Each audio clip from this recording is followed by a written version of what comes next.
All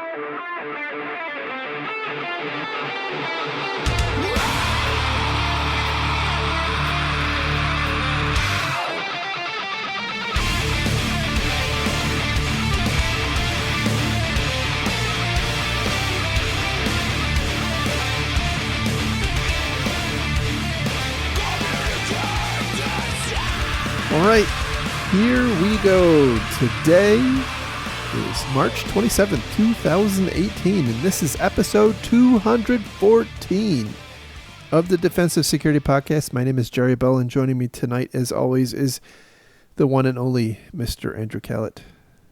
Hey, Jerry. How are you, sir? Thank you for having me, as always. Absolutely. Thanks for being here. Doing great. How about you? I'm good. Busy. I took on a new opportunity at my employer, and it is drinking from a fire hose as I'm trying to come up to speed, but it's good. I'm enjoying it. I just am tired. New challenges are always fun. So it's good, trying to work on some good stuff, but I feel, as soon as I get my arms around one role, I seem to move on to the next role, and I feel like a noob again. Yep. Welcome to leadership. Anyway, just a reminder to everyone that the thoughts and opinions we express on the show are ours and do not represent those of our employers. And also a shout out to start. Thank you to all of our Patreon donors. Indeed, you guys are awesome. And then I guess the next big conference will be, at least for us, is B-Sides Atlanta. Coming up in the beginning of May. Right. Which should be a good time. Small conference, but always well done. Yeah, absolutely. So, be there or be square, but tickets are already gone. So there you go. But keep an eye out. There's a wait list. As people get selected as speakers, they turn their tickets back in. People can't go. So keep an eye out. Yeah, we talk about the CFP, but the CFP will be over. I think it's Saturday or Sunday. It's coming up real quick, so I should really submit something if I'm going to do that then. Yes, indeed. Also, in conference news, our talks that we gave at Tactical Edge in Bogota are now online. Yep, at tacticaledge.co. So if you're curious what Jerry and I rambled about independently while we were in Colombia, you can go watch it. They're on YouTube. That's right. So let's get into some stories. We got actually quite a few today. Yeah, nothing at all has been going on in the InfoSec world. Absolutely nothing. All right, so the first story for today is from CSO, and the title here is, "Are you letting GDPR's privacy rules trump security?" I thought this was a fascinating article because, one, I'm very deeply involved in GDPR right now, and also pretty deeply involved in things like incident response and whatnot. And now, is that because you're causing the incidents? To be determined. Or at least the second order incident? Exactly. I mean, at some level, I guess they're all my fault. But anyway, what I found really interesting about this particular article is the author here points out a security company that they talked to was conveying a story where they I guess it was an MSSP, right? They were monitoring some security feed for a customer, and they notified the customer of some concerning thing, and the customer didn't take action on it. And the reason they didn't take action on it was apparently they have some restrictions. It's apparently a European company. They have some restrictions in their employment agreements, which closely mirror the GDPR, and that places a lot of constraints on how and what data that the company is allowed to view and investigate and whatnot about individual employees and specifically their personal data. Correct. Right? Yeah. So if they go to the bank website, their personal bank website on a work computer, that's off limits.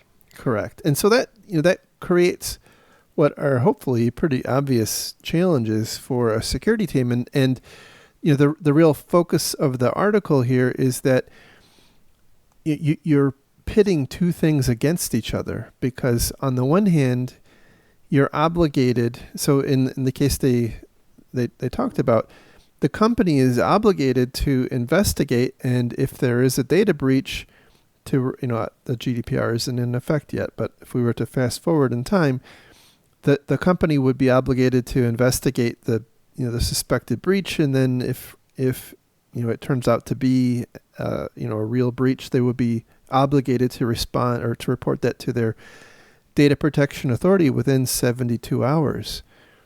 And that 72 hours, by the way, is the time at which it's initially detected, right? Not the time that they've come to realize it's an actual incident. Now there is some debate about how much leeway you get for investigation and whatnot, but I think all that stuff has to be adjudicated yet, and it's all hypothesis. But point is, if a company like this, I don't know if it's a hypothetical or a real company, right? But this kind of a company in this position, if they were to investigate the breach, they could comply with the GDPR, but they would be in violation of their contract. Right. And the one thing that kept banging around in my head as I was reading this is, this is why lawyers exist. Well, it's definitely an interesting problem. And this is a microcosm of the typical balance of risk reward, privacy versus security sort of debate that I think a lot of us has. In fact, it's something going on with TLS 1.3 just got ratified, and one of the big debates going on around that, at least from my perspective, was whether or not you could enable any sort of interception for inspection and decryption of that TLS traffic. And a lot of the large financials and other large enterprises in the U.S. were pushing for that capability because it was key for their required defenses, in their opinion. Ultimately, that particular functionality was not included in TLS 1.3. The folks who wrote it in the most recent draft had the opinion that this was basically, in essence, building a backdoor into TLS 1.3, and they felt that privacy was more important than the security concern being raised by others. Now, not to get into a big debate about TLS 1.3, there are other ways to architect it so you can do inspection, but this is the same type of debate we've got going on. And it's really tough for security teams. It's similar to, if I can't watch where my users are going outbound on the proxy, then how can I inspect it for DLP and malware and other stuff like that? So it's an interesting problem. Now, Europe, as opposed to the U.S., is far more legally friendly to guaranteeing employee rights in the workplace than I think the U.S. is in law. Absolutely. And I will go further and say it's hard for us in the U.S. to really wrap our head around that point of view. I mean, yeah. I think intuitively we can understand, but I deal a lot with people in Europe, and I've found it to be very difficult because the frame of reference is just so vastly different in terms of how we think about privacy versus how Europeans think about privacy. Yeah, I think in general that the U.S. corporate mindset is if you do it on a corporate asset, there is no privacy. Right. Period. Which in some ways makes security's life easier. Yeah. But as we do more and more international work, it's going to get more interesting. So anyway, not to sidetrack, but it's a similar problem. Now, I don't know how this is going to get worked out. I think ultimately, organizations have to be careful what union contracts they sign up for and what they agree to. I mean, clearly this was a negotiation if there was a union involved with a contract. But this is probably something this company will look to amend going forward. Yeah. Now, I'm certainly not an expert in European we know law. Nice, very nice. Mm-hmm. Not an expert in European law. However, I would suspect that it is a common, common concept that you have to comply with a law, and complying with a law trumps complying with a contractual obligation, right? So, Sure. I think it really is a matter of companies being cognizant of this potential conflict, and then, going and resolving it somehow with their labor unions, because the time to solve this, the time to realize you have a problem, is not when you're faced with a suspected breach and you're trying to weigh on a balance. Do we break the contract and investigate something that may not be anything, and then live up to our obligations under the GDPR, or do we ignore it? And they talk about how that there is some concern, and I actually have this concern too in general, right? I think it's just from an incentive standpoint. My concern is that things like the GDPR and the 72-hour breach notice requirement may drive some security leadership and company leaders to intentionally blind themselves.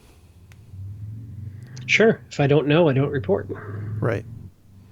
Yeah, which is counterintuitive or counterproductive to the goal here. Yeah, exactly. Mm. So, they go on to in the article, they go on to complain about, and probably rightly so, about this is the GDPR is not unlike when HIPAA went into effect, and they point out that there's a whole lot of demand for expertise, and lots of people willing to step in and fill that role. And I found it really interesting and a little humorous that they mentioned the GDPR guy who was actually a friend of the show. So when you mentioned HIPAA, that there was a lot of consultants and demand for consultants. Yeah, well, there was a ton of leading up to HIPAA. The implementation of HIPAA, there was a ton of, very similar kinds of consternation happening with the GDPR right now. And obviously, the downside impact of HIPAA was not as great as the potential downside impact of GDPR, but you had kind of similar types of things going on. You had lots of people talking and, fearing the worst, and you had all sorts of consultants out there, willing to take your money and give you some kind of vanilla report that really wasn't terribly helpful.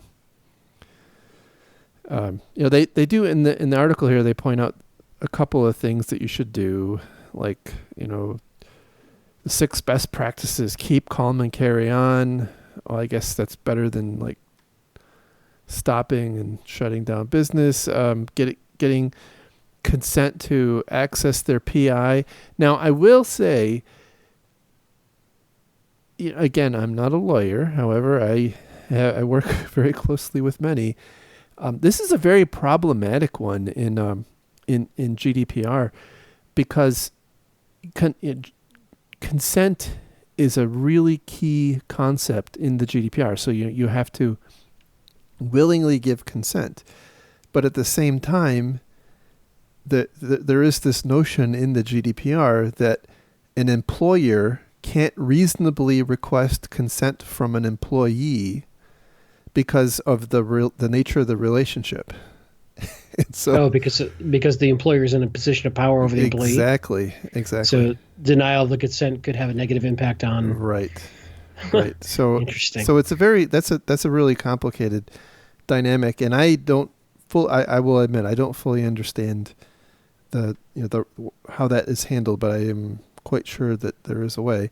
Limit the amount of data that's analyzed. That's also embodied in GDPR. The intention is to minimize the amount of data that you're processing and the ways in which you process it, and also who has the ability to access it. That's really, I would say a lot of the stuff in GDPR is common sense concepts, like least privilege and whatnot, with a huge stick behind it. Perhaps common sense, but often time-consuming and difficult to implement. Absolutely. And yes, exactly.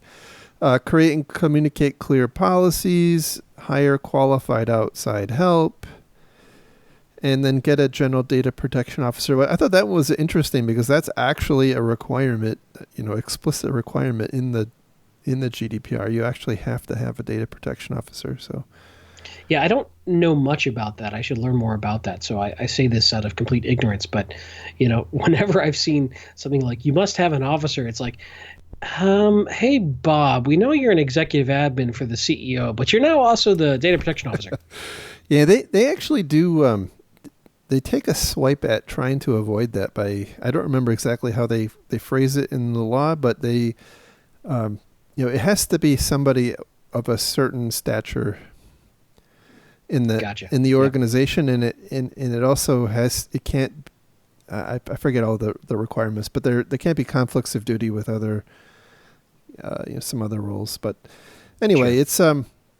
It's I haven't read any reports lately, but for a while there were reports going around about how, in Europe there's going to be a need for something like 80,000 data protection officers over the next couple of years, which is, well, I guess we know. Helps the unemployment rate, I suppose. Well, now we know what all the cab drivers are going to get put out of work from self-driving cars can do.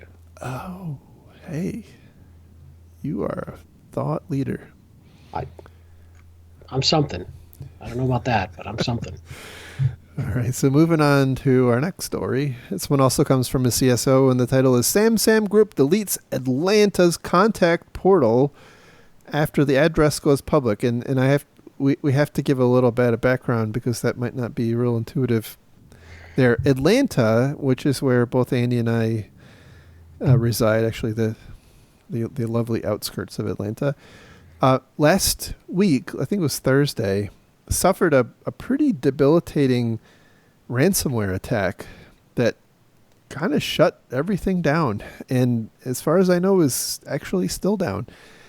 And the attackers, and by the way, it's not entirely clear because the city is not being very open and forthcoming with technical details, although I think they're doing a pretty good job about being communicative with, about status and whatnot. The some number of computers were ransomwared, and there was a $51,000, or I think it was like 6 Bitcoins or something like that, ransom requested to unlock the computers. And the story here is a little humorous because in the media coverage of the attack, and I will tell you, being from Atlanta, this was like 24/7 coverage for a little while. And I got to tell you, some of the people they trotted out to talk on local news, I'm not sure where they found them. I have a theory on that, and I think a lot of it is that you get people who who want to be security thought leaders, and they hire a PR company and that jumps on any opportunity like this and starts sending communication offers of interviews to those companies. So that's brilliant. Do you have any of those PR companies handy? They email me all day long about to be on the show, so I actually probably do. Go on. Yeah. So anyway, in one of the or at least one of the segments, the camera, the TV coverage included a screenshot of the ransom page, which included the portal to pay the ransom. And apparently, it's not really clear what prompted them to take it down, but apparently the group behind the SamSam ransomware group actually took it down. So what happened was there's a contact us communication portal that they had published, and the media started blowing them up with questions to the ransomware group, and the ransomware group was like, okay, hey, if pay us money and we'll answer your questions, and the media was like, no, here's some more questions, and so the ransomware group was like, well, we're just going to take this contact page down, which also is how you're supposed to pay the ransom. Right. Right. So now basically the city couldn't pay the ransom even if they wanted to. Right. In theory, as far as we know, there could be another way to contact. So this was, from my understanding of reading the press on this, this was a screenshot that somebody took and gave to the press. Oh, is that what happened? Okay. I thought it was on, okay. And the press ran with it, like showed it. Okay. Somebody did. Take that with a grain of salt, but that's my understanding. And as a result, they shut down that page, which was an Onion page, if you're curious. And there may be another page set up somewhere, but they're also, I think they have a deadline of tomorrow to pay the ransom or the keys get deleted in theory. Yeah. Yep. So again, it's not entirely clear how many systems were impacted here, but I got the feeling that either A, it was really pervasive, or B, the city had some kind of plan in place where they just shut everything down. Once the infection started. You know what's weird about that? So in one of the press articles today, the note was put out that the city of Atlanta is, quote, advising its employees to turn on computers and printers for the first time since the March 22nd cyber attack. Oh, interesting. Printers. Now, that could just be random IT guy saying that. I don't know. I mean, I'm not aware of much ransomware that does much with printers right now. I suppose it's conceivable. I don't know. I thought it was interesting. Yeah, that is interesting.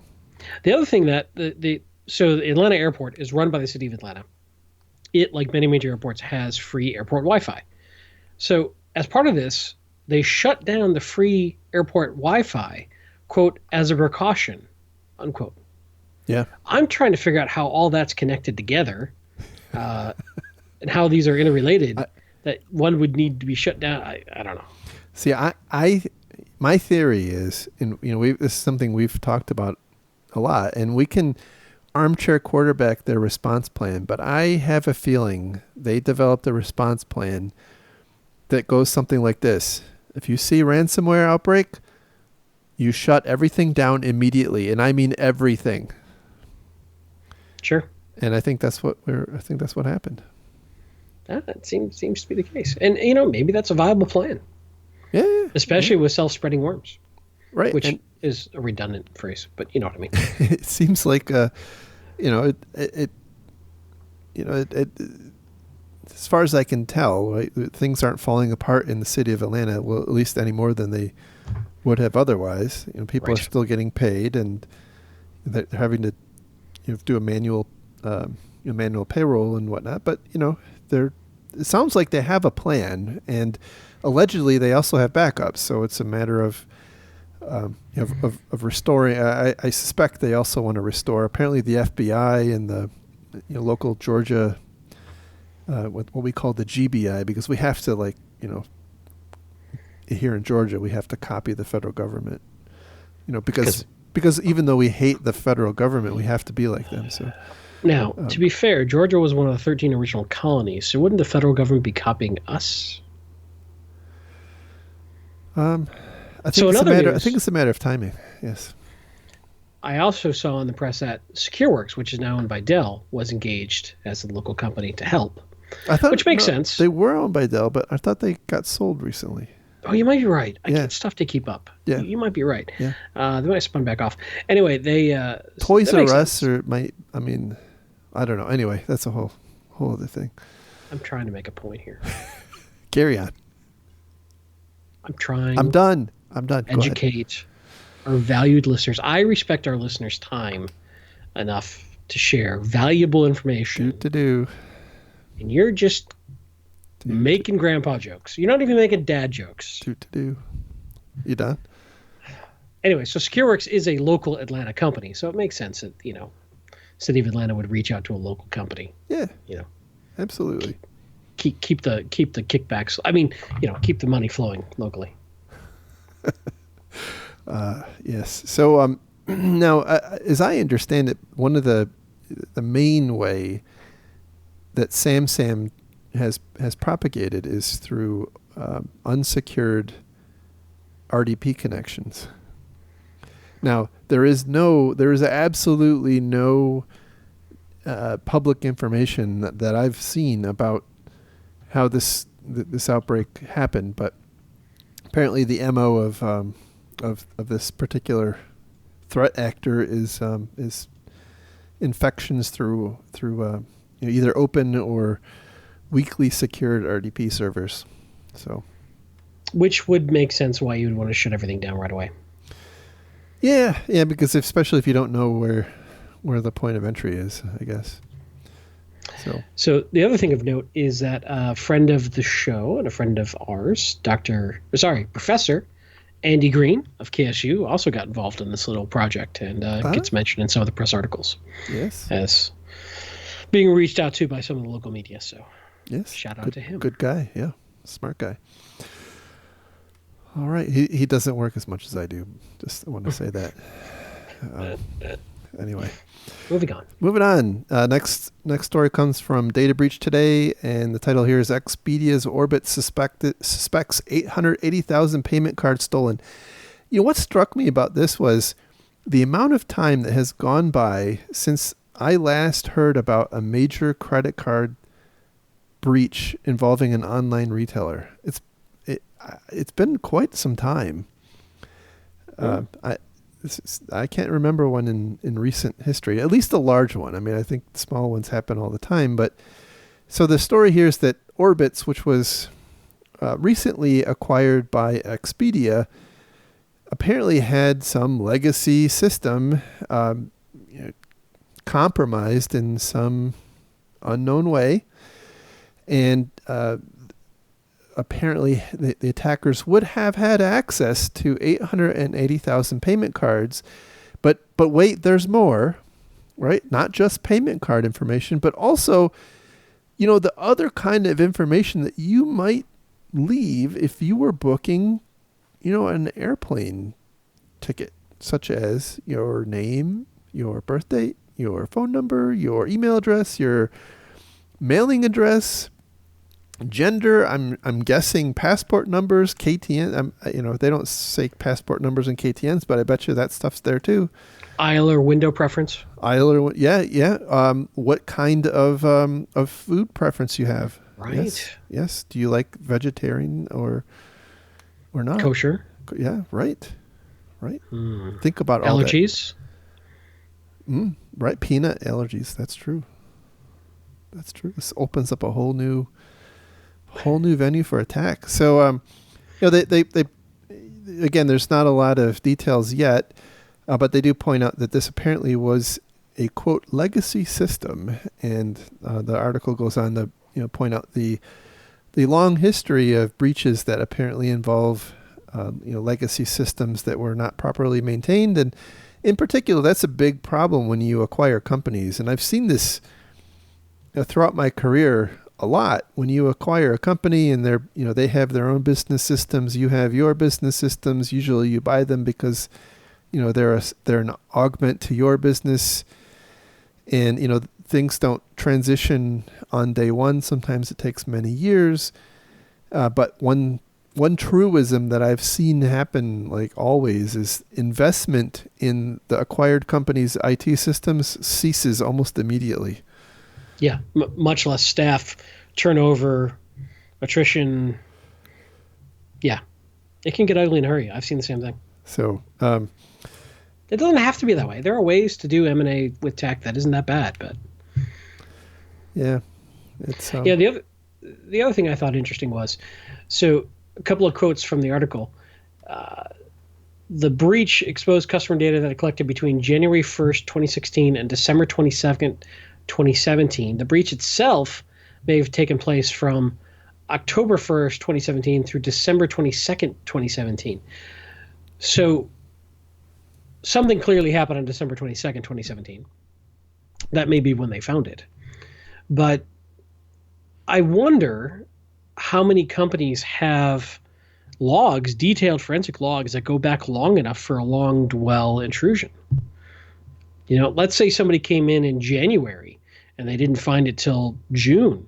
Do you have 6 months of detailed forensic logs to go back and reconstruct how they got in? Yeah, assuming you're instrumented for that? It's not common. I think a lot of organizations, do 90 days usually is what I've seen Yeah, in the past. So it's an interesting. When you talk about dwell time, detection time, it's usually much longer than that. hmm Anyway, that was. Hopefully, we'll learn more, figure out what happened. yeah, absolutely. But worry not. There was no direct evidence that the data was stolen or has been misused. So, just somebody just wanted a shell account that was just poking around I, for the lulls. well, I think the point is they have no logs that indicate that the data was stolen, but I'm going to guess that also means they just don't have any logs. So No logs, no reportable offense. right.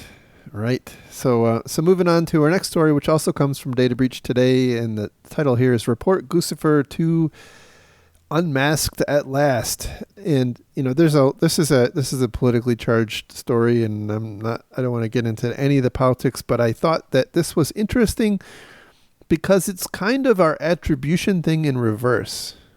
Yep. Right? Normally we are talking about, some, quasi advanced attack that's been attributed.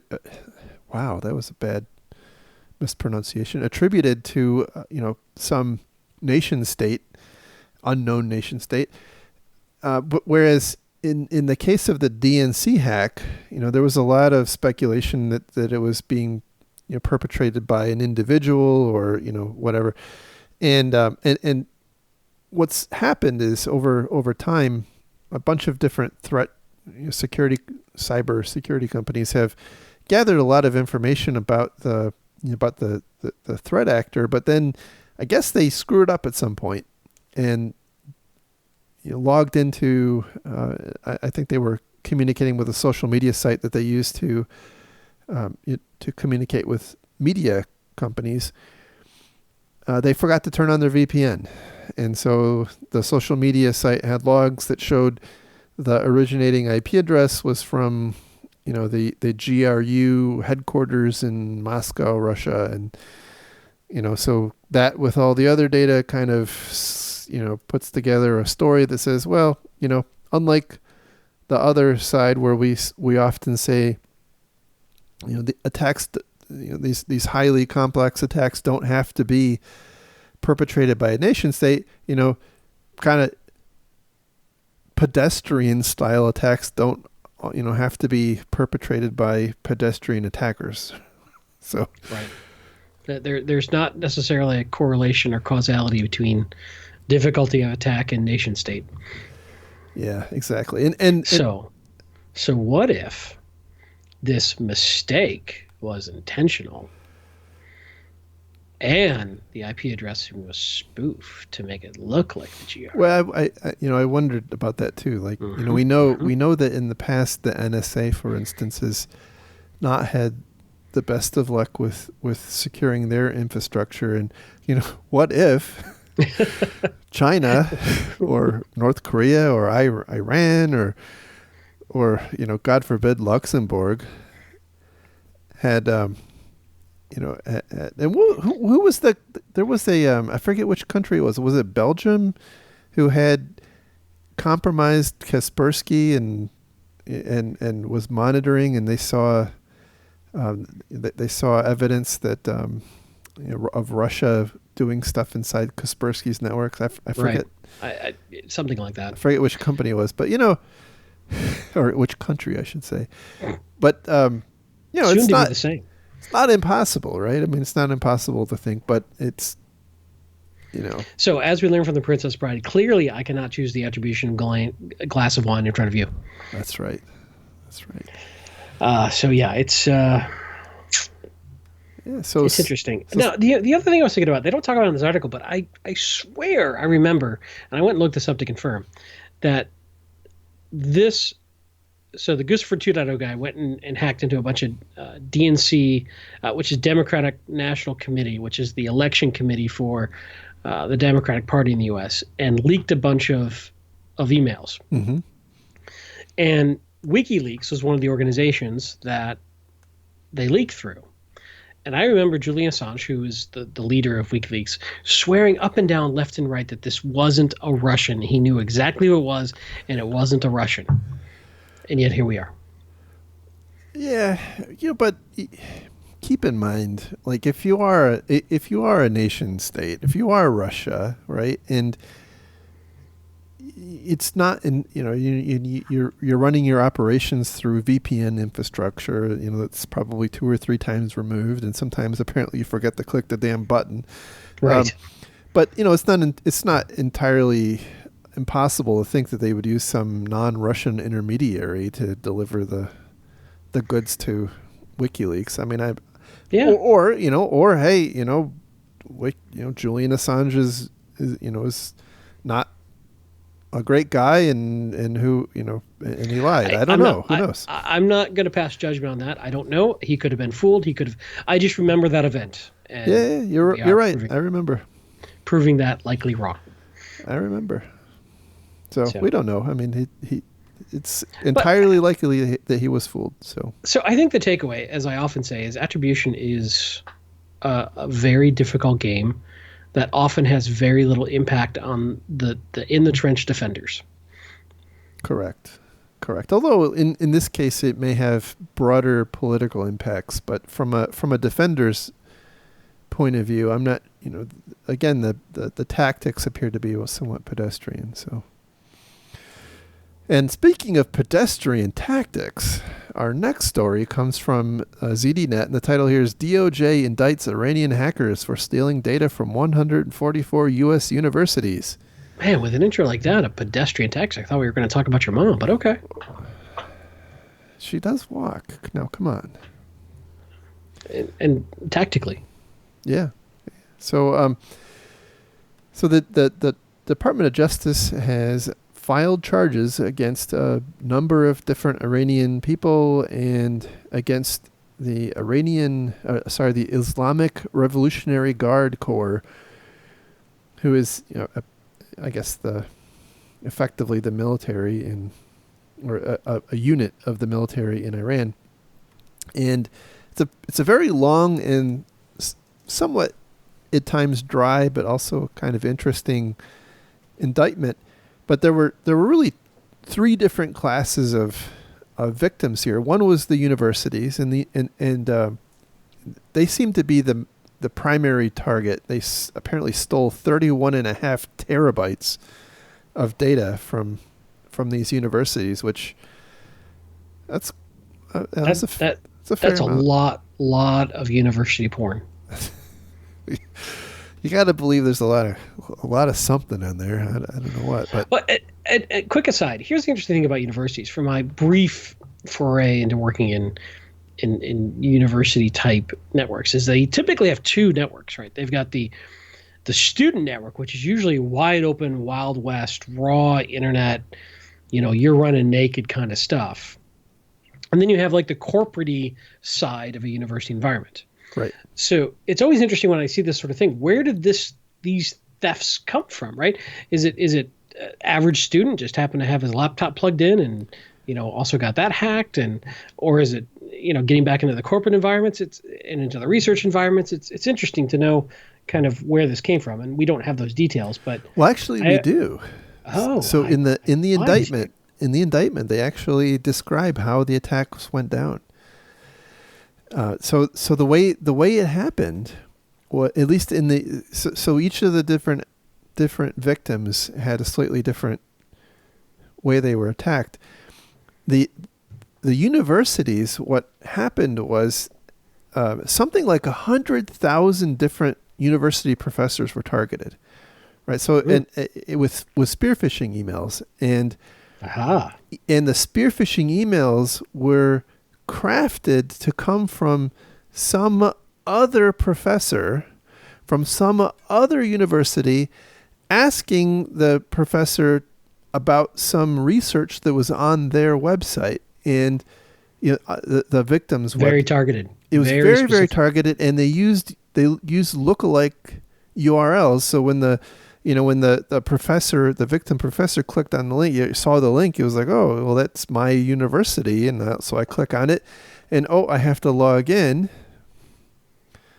And this is like the whole WellPoint Anthem breach from a few years ago, where they used W311 Right. POINT, or some similar kind of concept. They were just phishing credentials, and they used that to effectively get into email. And as far as I can tell, most of the data that they stole came out of email, which is a goddamn lot of email. Well, you're dealing with 144 different universities? Yeah, it was many thousands of professors across those 144 universities. And then on the corporate side, on the actually, I think that both the government and corporate victims were attacked in similar ways. They were using password spraying attacks, where they identified email addresses of the legitimate email addresses at the victim companies, and then they just did password sprays. And, sure. And apparently some of them worked out. So both of those should prompt some thought about defense, some defense ideas, because again, neither of those are terribly complicated. Like both of those types of attacks can be perpetrated by anybody with Metasploit.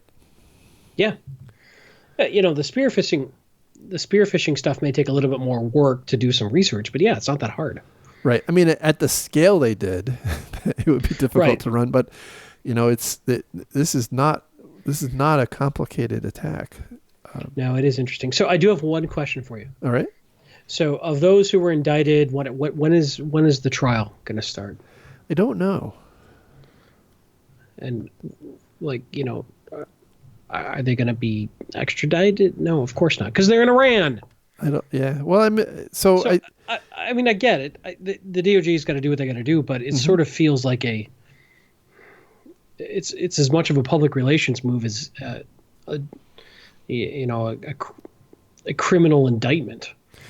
Well, in a way, yes. I mean, I assume they'll be tried and convicted in absentia, but they've already frozen foreign assets of the alleged perpetrators and the organizations that were involved. So,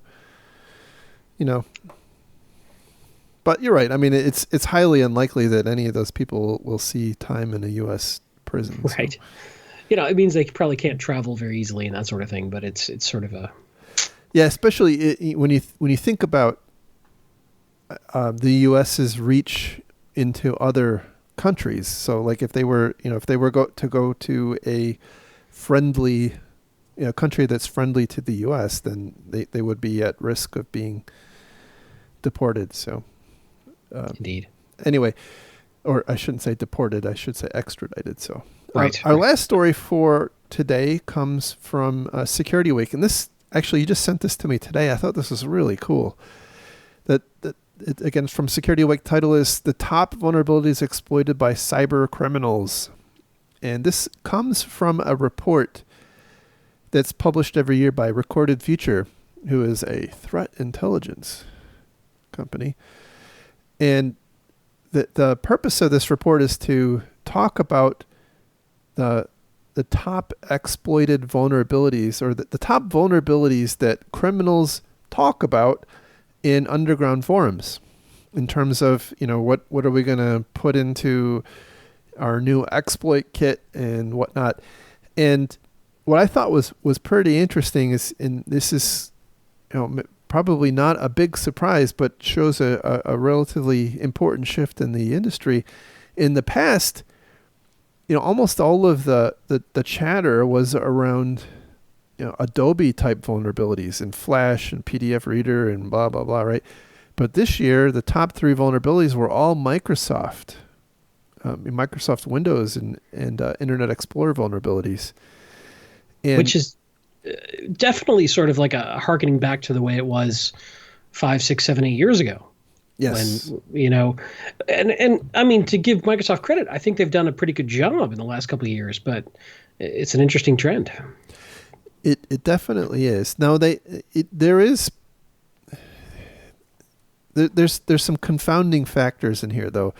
They also point out that exploit kits in general were were down significantly in popularity in 2017 from 2016, and so development of new kits. Development of new Yeah. of new exploit kits, which are one of the main consumers or the main reasons why people would talk about these exploits. But having said that, one of the vulnerabilities that they mention here is really fascinating. It's CVE 2017-0022. It's a CVE 4.3, or sorry, CVSS 4.3. Which, for those who aren't aware, that's on a scale of 1 to 10. And it's like it's 10 being the worst. Right. It's on the low side of medium. That is interesting. Now, unadjusted, because as we were educated when we were in Bogota by Taz. Correct. Yeah, you do have to adjust, which I would assume most companies are not going to adjust an information disclosure vulnerability up. However, this shows that they should. That this particular vulnerability was being used not as an exploit unto itself. It's an information disclosure vulnerability that the exploit kits were using to interrogate victim computers to determine what kind of antivirus they were running, and then they were pushing down tailored payloads that would that would have a high likelihood or high possibility of actually of infecting the system. So when you start chaining these things together, the score in a vacuum is not valid any longer. Exactly. Yeah, that does get interesting. Now, the other thing I would say is, not to take away from anything we just talked about, which is very interesting stuff, but I'm always wondering when people put out reports about what the digital underground is talking about, how do you know you're seeing everything? Well, you don't. I mean, they're just they see what they see, and that's what they're reporting on. I mean, they could be seeing 90% of it, or 1% of it, or anywhere in between. So it's still interesting stuff, but it may not. And I have not read the report directly, so I'm not trying to take anything away from this particular organization, Recorded Future. But the way it's reported in Security Week is this is the top vulnerability supported by all cyber criminals, and maybe it's kind of like Verizon's data breach report. Great stuff, a lot of good conclusions, but it's of what they have visibility into. Correct. Yeah. So speaking of that, just a grain of salt. Speaking of that, I feel like they're overdue. I don't know. For a DBIR. I think it comes out in the spring, doesn't it, typically? Yeah, I don't know. Maybe it just feels like it's been too long. You need some of that good metrics. You need that good data. I do. I'm going through withdrawal. Anyway, that was the point I wanted to make. It's exploit kits are down. Adobe, Adobe is it seems to be fading into the background given the demise of the rapid apparently demise of Flash. But I will say cattle mutilations are up. Well, that's true. And they actually point out that it seems like a lot of the vacuum that's been left by exploit kits is being filled by cryptocurrency mining. Well, it's easy money. Yeah. Yep. So anyway, that is the show for this week. Indeed, a rare Tuesday show. A very rare Tuesday show. And also, I want to point out, 3 weeks in a row, this is the longest that I have been not traveling in almost a year. So that's good. Yeah, let's hope that trend continues. Absolutely. Ooh. Anyway, thanks for listening, and you can find links to the stores we talked about on our website at www.defensivesecurity.org. You can follow Mr. Callett on Twitter at Lerg, that's L-E-R-G, and me on Twitter at MaliciousLink. And with that, we will talk again next week. Have a great night, everybody. Thank you. Bye-bye. Take care.